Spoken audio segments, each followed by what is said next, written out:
Hello friends, नमस्कार, good morning. तो जैसा कि आपको पता है कि आज है 2 जून और मैं डेली करंट अफेयर की क्लास यहाँ पे लाता हूँ, ठीक है। तो 2 जून की यहाँ पे करंट अफेयर की क्लास को देखेंगे और मैं मैप के साथ पढ़ाने की कोशिश हमेशा करता हूँ कि मैप के साथ आप करते रहिए, आप उसकी लोकेशन आपको क्लियर हो जाएगी, कॉन्सेप्ट क्लियर हो जाएगा, ठीक है। तो मैं स्वागत करता हूँ आपका CSK CM क्लासेज में और देरी न करते हुए हम लोग जल्दी से क्लास शुरू करेंगे, ठीक है। उससे पहले मैं आपको बता दूँ यहाँ पे अगर आपको वीडियो अच्छी लगे, ठीक है, तो आप उसको ज़्यादा से ज़्यादा शेयर करिए प्लीज़। और ज़्यादा से ज़्यादा कमेंट करिए, कमेंट भी करिए आप, जो आपको अच्छा ना लगे इसमें उसको आप सजेस्ट कर सकते हैं, मैं उसमें सुधार ज़रूर करूँगा, ठीक है। तो ज़्यादा से ज़्यादा इसको लाइक शेयर सब्सक्राइब करिए, बस इतना ही कहूँगा मैं आपसे उससे। और आगे चलने से पहले मैं आपको एक प्रश्न दूंगा पहले, ठीक है, और इस प्रश्न का उत्तर मैं वीडियो के अंत में दूंगा, ओके। तो प्रश्न क्या है आपका कि साहित्य अकादमी पुरस्कार 2022 प्राप्त करने वाले प्रसिद्ध उपन्यास, ठीक है, साहित्य अकादमी पुरस्कार 2022 प्राप्त करने वाले प्रसिद्ध उपन्यास all the life we never lived के लेखक कौन है, ये आपको बताना है। ये 2023 के यूपी एग्जाम में पूछा जा चुका है। आप कहेंगे कि बार बार यूपी का ही क्वेश्चन आता है, तो यूपी क्वेश्चन इसलिए ला रहा हूँ क्योंकि अभी आने वाले एग्जाम में भी इनसे प्रश्न पूछा जा सकता है, ठीक है। तो ये प्रश्न पूछा जा चुका है, मैं इसका आंसर लास्ट में दे दूंगा आपको, ठीक है। चलिए, मैं कल जो प्रश्न पूछा था पहले उसका जवाब दे देता हूँ, फिर आते हैं आज के करंट अफेयर पे, ठीक है। तो कल मैंने प्रश्न पूछा था कि जनवरी 2023 में किस एयरलाइन का विमान नेपाल में दुर्घटनाग्रस्त हो गया। तो ये आपके ऑप्शन थे, ये भी यूपी एग्जाम में पूछा जा चुका है। तो इसका सही जवाब था ये थी एयरलाइन, ठीक है। ये थी एयरलाइन जो थी वो नेपाल में दुर्घटनाग्रस्त हो गई थी। और नेपाल की लोकेशन अगर देख लें तो यहाँ पे देखिए, ये दिखा गया नेपाल, और इसकी राजधानी है काठमांडू। और इसकी जो बाउंड्री है भारत के राज्य से कौन कौन से लगती है, इधर उत्तराखंड से लगती है, और इधर उत्तर प्रदेश से, इधर बिहार से, ठीक है, इधर पश्चिम बंगाल से, उधर सिक्किम से इसकी बाउंड्री लगती है, ठीक है। इस बात का थोड़ा सा ध्यान रखेंगे। अगर मैं इस दुर्घटना की बात करूं तो इतने चर्चा में क्यों था, क्योंकि इस दुर्घटना के तहत, ठीक है, ये लगभग 30 साल बाद इस तरह की दुर्घटना नेपाल में देखने को मिली है।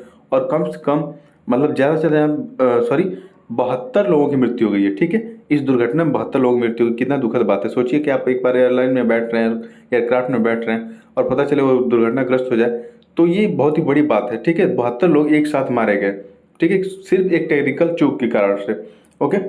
तो ये दुर्घटना थी, वहाँ पे 72 लोगों की मृत्यु हुई थी, ये थी एयरलाइन में। तो इसलिए चर्चा में था और ये प्रश्न पूछा भी जा चुका है, ठीक है। मैं यहाँ पे एक आपको जानकारी देना चाहूँगा, ठीक है। देखिए, नेपाल प्लेन क्रैश हुआ, ठीक है, ये लिखा है Nepal plane crash, black boxes of Yeti airlines flight to be analysed in Singapore, ठीक है। जो इसमें जो एयरक्राफ्ट होते हैं, प्लेन होते हैं, इसमें एक ब्लैक बॉक्स लगा होता है, ठीक है। तो ये कुछ ऐसा दिखता है ब्लैक बॉक्स। आप ये मत कहिएगा कि ये तो ब्लैक बॉक्स नहीं, ये तो रेड बॉक्स टाइप का दिख रहा है। ये रेड दिखता है, लेकिन इसके जो इंटरनल पार्ट्स होते हैं, जो अंदर की लेपिंग जो की जाती है दीवार की, वो ब्लैक बॉक्स होती है, ठीक है। ये पहले वैसे ब्लैक तो होता भी था, लेकिन इस समय कुछ अलग अलग कलर के आते हैं, फिर भी इनका नाम ब्लैक बॉक्स होता है, ठीक है। ये देखिए एक हवाई जहाज है, इसके पीछे वाले हिस्से में यहाँ पे ब्लैक बॉक्स लगाया जाता है। इसका फायदा क्या होता है, इस ब्लैक बॉक्स में उस समय की घटनाओं को इसमें रिकॉर्ड कर लिया जाता है। रिकॉर्ड ये हमेशा रिकॉर्ड करता है, जैसे वॉइस हो गई, पैसेंजर की वॉइस हो गई, जो कैप्टन उसमें होते हैं, जो पायलट होते हैं, उनकी वॉइस इसमें रिकॉर्ड होती है। और इससे पता चल जाता है कि दुर्घटना हुई। जब दुर्घटना होती है तो कोई बचता है नहीं, ठीक है।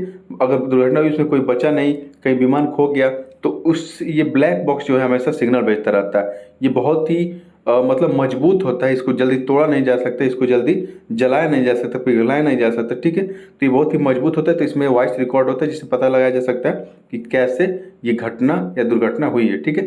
चलिए, उसमें ज़्यादा टाइम ना लगे और आगे चलते हैं। और आपका पहला प्रश्न है, ठीक है, आज के करंट अफेयर का, कि विश्व दुग्ध दिवस कब मनाया जाता है, ये आपको बताना है। क्या 21 जून को मनाया जाता है? नहीं, 21 जून को अंतर्राष्ट्रीय योगा दिवस मनाया जाएगा अभी जून के महीने में, ठीक है।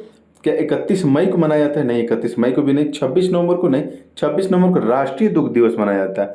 और ये विश्व दुग्ध दिवस पूछा जा रहा है, तो इसका सही जवाब है 1 जून। 1 जून को विश्व दुग्ध दिवस मनाया जाता है। ये देखिए अपने प्यारे बच्चे हैं ये लोग, ठीक है, और ये दूध की तरफ देख रहे हैं कि मिल जाए पीने के लिए, ठीक है। आगे चलते हैं और उससे संबंधित कुछ और बातें कर लेते हैं, दुग्ध दिवस से संबंधित कुछ और बात कर लेते हैं। 2001 में जो यूएन बेस्ड एजेंसी है, जिसे हम FAO कहते हैं, ठीक है, तो इसके द्वारा ये स्थापना किया गया था दुग्ध दिवस मनाने की, ठीक है।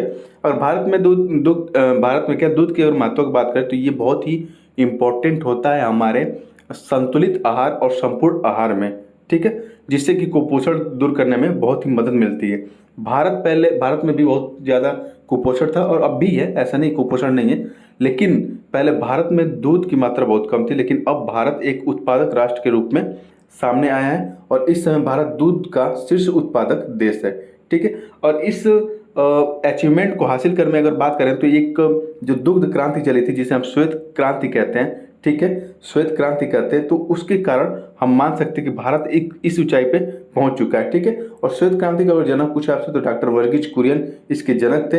अगर मैं बताऊं कि दूध का इतिहास क्या है, इतिहास क्या कह सकते हैं, जब से पशुपालन जब स्टार्ट हुआ नवपाषाण काल में, उस समय से लोग दूध का इस्तेमाल करना शुरू कर दिए थे। ठीक है, जब पशुपालन शुरू कर दिए तो वहाँ से भी ये लोग दूध का इस्तेमाल भी करना शुरू कर दिए थे। ठीक है, चलिए आगे चलते हैं, आगे चलते हैं। और एक अबू सैफीन नाम की एक मस्जिद चर्चा में थी। यहाँ पे इलेक्ट्रिक शॉक यानी कि वहाँ पे इलेक्ट्रिक शॉक कह रहे हैं, शॉर्ट सर्किट हो गया था। ठीक है, जिसकी वजह से इस जो चर्च है उसमें आग लग गई और चर्च में आग लगने से कम 41 लोगों की मृत्यु हो गई। ठीक है, तो इस तरह से जो घटनाएं होती हैं उनको अक्सर एग्जाम में पूछ लिया जाता है। तो पूछ रहा है कि ये कैरो में हुआ था, तो कैरो कहाँ है? ठीक है, तो अबू सैफीन चर्च कैरो में है। और कैरो कहाँ है? आपको यहाँ पे मिलेगा इजिप्ट, मिस्र में कैरो देखने को मिलेगा। और मिस्र कहाँ पड़ता है? तो ये पूरा अफ्रीका महाद्वीप है, वहाँ पे मिस्र पड़ता है। ठीक है, तो ये है मिस्र, तो इस बात को याद रखेंगे, मिस्र में कैरो चर्च। ठीक है, वहाँ पे 41 लोगों की मृत्यु हो गई थी। आगे चलें तो अगला न्यूज है कि हाल ही में किस देश द्वारा यूरोप को पश्चिमी एशिया से जोड़ने के लिए $17 बिलियन का एक मेगा प्रोजेक्ट शुरू किया जा रहा है। ठीक है, तो ये तो बहुत इंपॉर्टेंट न्यूज है, आप इसको याद रखिएगा। ठीक है, तो क्या इसका सही जवाब चीन है? नहीं। भारत? नहीं। तुर्की? ये भी नहीं है। तो इसका सही जवाब है इराक। इराक जो है हाल ही में यूरोप को पश्चिमी एशिया से जोड़ने के लिए एक $17 बिलियन का एक मेगा प्रोजेक्ट की शुरुआत कर रहा है। ठीक है, हालांकि अभी इसकी राशि कहाँ से आएगी, इतनी सारी राशि, और कैसे किया जाएगा, अभी इसका कंफर्म नहीं किया गया, लेकिन फिर भी ये पश्चिमी एशिया को यूरोप से जोड़ेगा और इस तरह से ये प्रोजेक्ट बन गया। ठीक है, ये प्रोजेक्ट जो है ये रेलवे नेटवर्क के तहत भी होगा, रेलवे नेटवर्क भी बिछाया जाएगा इसमें, और जो नेशनल हाईवे होते हैं उनको भी यहाँ पे बनाया जाएगा, मतलब हाईवे जो होते हैं उनको भी यहाँ पे, सड़क परिवहन को भी बनाया जाएगा। ठीक है, ये देखिए मैप में इराक का आपको दिखाई दे रहा होगा यहाँ पे, और इसकी राजधानी आप दिखाई दे रही होगी बगदाद। ठीक है, यहाँ से अगर आप सोचिए तो किधर से जा सकता है रास्ता, क्या इधर अजरबैजान, आर्मेनिया, जॉर्जिया होते हुए ये यूरोप जाएगा, या फिर टर्की, ठीक है, टर्की होते हुए ये यूरोप जाएगा। तो ये अभी आने वाले समय में ये फैसला होगा कि किधर से ये रूट निकलेगा और ये फंडिंग कैसे होगी। ठीक है, और कब तक बन के तैयार हो जाएगा, और बन जाता है तो भारत को बहुत ही यहाँ पे फायदा होगा, क्योंकि भारत डायरेक्ट यूरोप में पहुँच सकता है। ठीक है, और यहाँ पे देखिएगा कैस्पियन सी, ये है आपका ब्लैक सी, और इधर देखिएगा भूमध्य सागर, और ये है आपका लाल सागर, और ये पर्शियन गल्फ। ठीक है, तो आगे चले, अगला प्रश्न नहीं है, न्यूज है, न्यूज की तरफ मैं बता देता हूँ। अगर आपसे पूछा जाता है डार्ट मिशन क्या है, तो डार्ट का फुल फॉर्म होता है डबल एस्टेरॉयड रीडायरेक्शन टेस्ट। अगर मान लीजिए भविष्य में आप कैसे बैठे हैं, खा पी रहे हैं, वीडियो देख रहे हैं, करंट अफेयर वीडियो देख रहे हैं, अचानक कोई उल्का पिंड आपसे कि पृथ्वी से टकराता है और पृथ्वी का विनाश हो जाता है, तो इस तरह की घटनाएं ना हो और उल्का पिंडों जो एस्टेरॉयड है उनको हम देखें और उनको रीडायरेक्ट, उनका डायरेक्शन जो है अगर इधर आ रहा है पृथ्वी की तरफ तो उनको रीडायरेक्ट कर सके। तो इस तरह के उल्का पिंडों से पृथ्वी को बचाने के लिए ये डार्ट मिशन लाया गया है। ठीक है, और ये किसकी पहल है? नासा, जो अमेरिका बेस्ड स्पेस एजेंसी है, उसकी पहल है डार्ट मिशन। ठीक है, अगला प्रश्न है ऑपरेशन कावेरी के संदर्भ में निम्नलिखित में से कौन सा कथन सत्य है, ये आपको बताना है। ऑपरेशन कावेरी का नाम आपने सुना होगा, काफी चर्चा में था, तो क्या सही है यहाँ पे आपको बताना है। ठीक है, तो पहला जो इसका कथन है, पूछ रहा है कि सूडान में फंसे भारतीय नागरिकों को निकालने के लिए क्या ये ऑपरेशन चलाया गया था? सही है। इसके तहत क्या C-130 विमानों और INS सुमेधा को मदद के लिए भेजा गया था? ये भी सही है। आप याद रखेंगे, एक एक यहाँ पे जो कथन है उसको याद रखेंगे।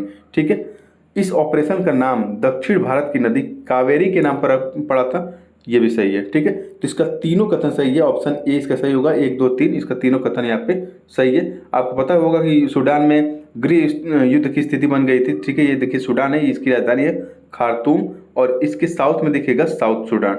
ठीक है, ये सूडान है और ये है साउथ सूडान। ठीक है, सूडान की जो बाउंड्री है वो लाल सागर से लगती है, इस बात का ध्यान रखेंगे, सूडान की बाउंड्री लाल सागर से लगती है। ठीक है, तो यहाँ पे जो भारतीय फंसे थे, यानी कि वहाँ पे जो गृह युद्ध चल रहा था, तो उसके तहत भारत ने क्या किया, एक ऑपरेशन चलाया जिसे ऑपरेशन कावेरी नाम दिया गया। ठीक है, कावेरी के तहत भारत ने क्या किया, अपने जो राष्ट्र के नागरिक थे उनको तो वहाँ से लेकर आया ही, साथ ही साथ जो मित्र मुल्क के जो नागरिक थे उनको भी वहाँ से निकाला। ठीक है, तो ये सूडान है, इसकी बाउंड्री लाल सागर से लगती है, इधर से इजिप्ट से लगेगी, इधर चाड से लगेगी। ठीक है, इधर इधर सेंट्रल अफ्रीकन रिपब्लिक से लगेगी और इधर एथियोपिया से लगेगी। ठीक है, इस बात का थोड़ा सा ध्यान रखेंगे। ओके, आगे चलें। तो अगला प्रश्न है, एशियन रेसलिंग चैंपियनशिप 2023 का आयोजन कहाँ किया जा रहा है, ये आपको बताना है। एशियन रेसलिंग चैंपियनशिप का आयोजन 2023 का आयोजन कहाँ किया जा रहा है? क्या अफगानिस्तान में? नहीं। तुर्की में? नहीं। तुर्की को तुर्की बोला जाता है, तुर्की बोला जाता है, इस बात का ध्यान रखेंगे। पाकिस्तान में? नहीं।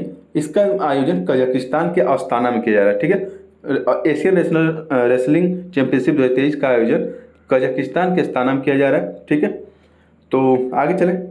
अगला एक न्यूज़ टाइप का है, दुनिया का पहला, अगर सीएनजी टर्मिनल पूछे आपसे कहाँ बन रहा है, तो भावनगर गुजरात में बन रहा है। दुनिया का पहला compressed natural gas terminal Bhavnagar Gujarat में बनाया जा रहा है। ये बहुत ही बड़ा है, प्रोजेक्ट है। World first CNG terminal in Bhavnagar Gujarat, दुनिया का पहला है, तो इस बात को याद रखेंगे। ये अपना सुंदर भारत है और यहाँ पे दिखेगा गुजरात, गुजरात जूम करेंगे तो इधर दिखेगा आपको भावनगर। ठीक है, तो इसको आप थोड़ा सा याद रखेंगे। अब बात कर लेते हैं जो 68 नंबर का फिल्म फेयर पुरस्कार 2023 था, उसके संदर्भ में बात कर लेते हैं। कौन सा कथन सत्य, ये आपको बताना है। क्या सर्वश्रेष्ठ निर्देशक का अवार्ड, डायरेक्टर का अवार्ड के गंगूबाई काठियावाड़ी के लिए संजय लीला भंसाली को दिया गया? सही है।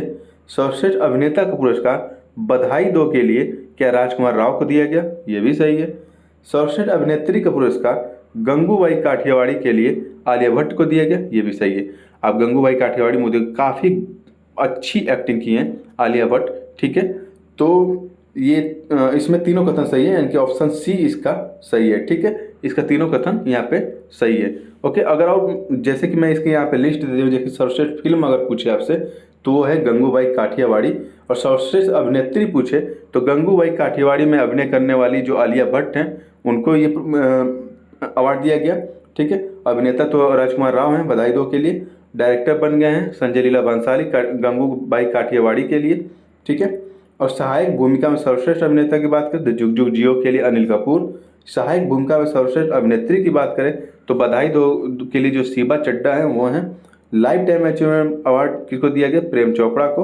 और सर्वश्रेष्ठ गीत ब्रह्मास्त्र के जो केसरिया के लिए है अमिताभ भट्टाचार्य को दिया गया है। ठीक है, तो आगे चलें। आगे चलने से पहले मैं आपको बता दूं, ये पीएम मित्र पार्क संबंधित कुछ न्यूज है, मैं उसको यहाँ पे बता दे रहा हूँ आपको। ठीक है, और पीएम मित्र का फुल फॉर्म अगर पूछता है तो mega integrated textile reason and apparel इसका फुल फॉर्म होता है मित्रा का। ठीक है, इसके तहत क्या किया जाएगा? भारत के 7 राज्यों में 7 मेगा टेक्सटाइल पार्क बनाया जाएगा। ठीक है, मेगा टेक्सटाइल पार्क बनाया जाएगा भारत के 7 राज्यों में। कौन कौन से राज्य में? तमिलनाडु, तेलंगाना, कर्नाटक, महाराष्ट्र, गुजरात, मध्य प्रदेश, उत्तर प्रदेश। ठीक है, तो ये 7 राज्य हैं। ओके, 2026-27 तक यहाँ पे मेगा टेक्सटाइल पार्क पीएम मित्रा योजना के तहत बना दिया जाएगा। अगर पूछे पहला मेगा टेक्सटाइल पार्क कहाँ पे लगा, तो इसका सही जवाब है तमिलनाडु में पहला लगा था, कर्नाटक में दूसरा लगा था, तीसरा लगा था उत्तर प्रदेश में, और अभी चौथा यहाँ पे मध्य प्रदेश में भी इसका इनॉग्रेशन कर दिया गया है। ठीक है, तो 2026-27 तक ये पार्क सब बन जाएंगे, तो इस बात का ध्यान रखेंगे। इसकी जो घोषणा की गई थी वो 2021 के बजट में की गई थी। ठीक है, आगे चलें। तो फेमना मिस इंडिया 2023 के संदर्भ में निम्नलिखित कथनों की पहचान करें और सत्य कथन बताएं यहाँ पे। ठीक है, क्या फेमना मिस इंडिया राजस्थान की नंदिनी गुप्ता बनी है? सही है। फेमना मिस इंडिया 71वां जो मिस वर्ल्ड होने वाला है, जो यहाँ पे सिंपल ये पूछ रहा है कि क्या जो फेमना मिस इंडिया बनी है वही 71वां मिस वर्ल्ड में प्रतिनिधित्व करेंगी भारत के? ठीक है, तो ये भी सही है, और ये संयुक्त अरब अमीरात में होगा, तो ये कथन सही है। ये प्रतियोगिता वर्ष 1952 से हर साल आयोजित की जा रही है, ये भी सही है। ठीक है, तो इसका सही ऑप्शन होगा ऑप्शन ए। ठीक है, 1 2 3 कथन इसका सही है। ओके, अगर मैं संयुक्त अरब अमीरात में मिस वर्ल्ड होने वाला है, ठीक है, मिस वर्ल्ड का आयोजन होने वाला है संयुक्त अरब अमीरात में, और वहाँ पे नंदिनी गुप्ता जाएंगी और भारत को रिप्रेजेंट करेंगी, तो संयुक्त अरब अमीरात की लोकेशन क्या है? ये अपना सुंदर भारत है, और इधर दिखेगा आपको संयुक्त अरब अमीरात, और जूम करेंगे तो ये है लाल सागर। ठीक है, ये अमन कह रहे हैं, यमन, ओमान। ठीक है। ये सऊदी अरबिया और यहाँ पे दिखेगा संयुक्त अरब अमीरात, जिसकी राजधानी है अबू धाबी, और ये है पर्शियन गल्फ। ठीक है, आगे चलें। तो राजस्थान की है नंदिनी गुप्ता, तो ये मैप में आपको दिखेगा राजस्थान, इसकी बाउंड्री इधर से उत्तर प्रदेश से भी लगती है, इस बात का थोड़ा सा ध्यान रखेंगे। अगला प्रश्न है कि इस बजट के अनुसार, ठीक है, बजट जो पेश किया गया उसके अनुसार भारत सरकार ने किस वर्ष तक सिकल सेल एनीमिया का उन्मूलन करने का लक्ष्य रखा है। ठीक है, तो ये आपके ऑप्शन है, और इसका सही जवाब है 2047।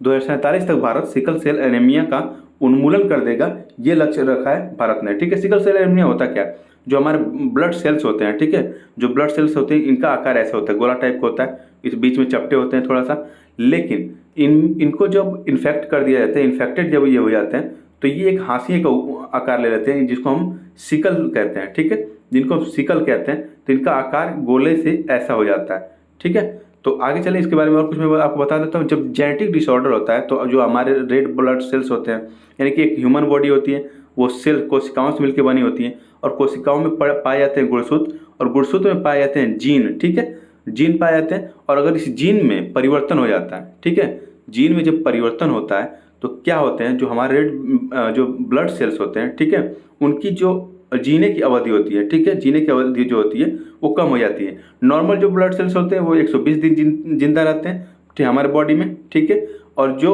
सिकल सेल वाले ब्लड सेल्स होते हैं वो 10 से 20 दिन जिंदा होते हैं। तो इस तरह से जब ये 10 से 20 दिन में ही खत्म होने लगते हैं धीरे धीरे, तो हमारे ब्लड में जो आरबीसी है उसकी कमी होने लगती है, जिसकी वजह से क्या होगा, हीमोग्लोबिन भी कम होने लगेगा, और ऑक्सीजन हमारे बॉडी में कम होने लगेगी धीरे धीरे।